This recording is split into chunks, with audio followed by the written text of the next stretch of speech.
Hello guys, today we're going to learn join, concat and split method. These are very powerful and easy to use methods. You're going to use them very frequently once you start real web development job.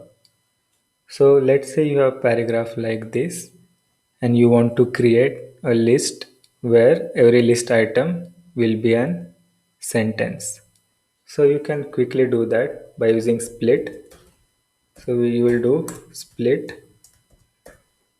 So we are splitting an array on every occurrence of full stop.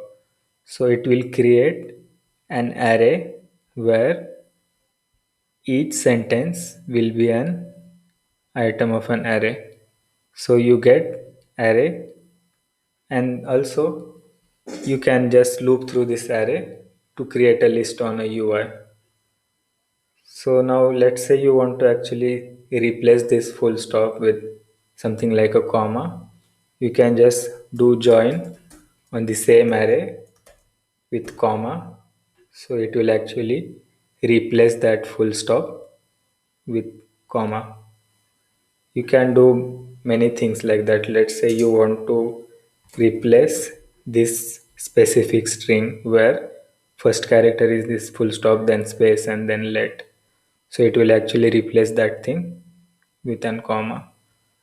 So split and join together are very helpful to development.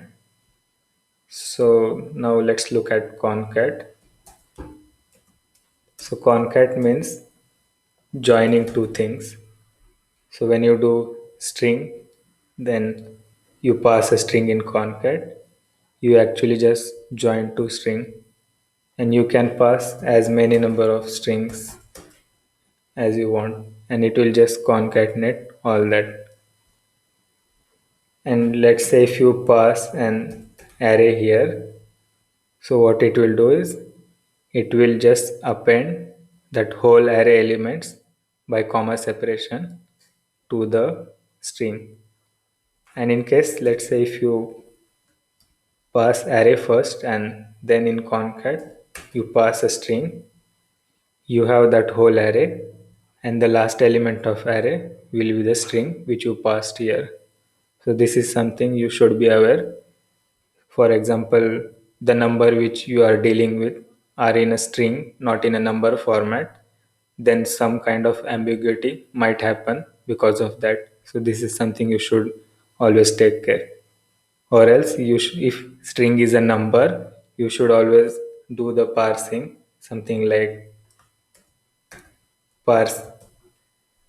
If this is something like this is a number but in a string format, you can do parse int. So it actually creates this string, it converts this string into a number.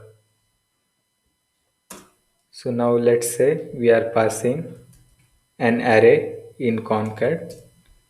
It will actually just append those all elements to the previous array, and you can pass as many arrays as you want, and it will just append.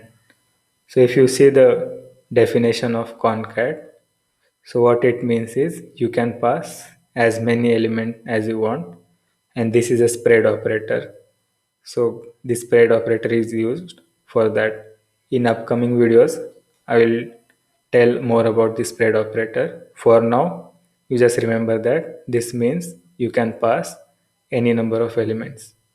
So that's all for today. See you in the next one.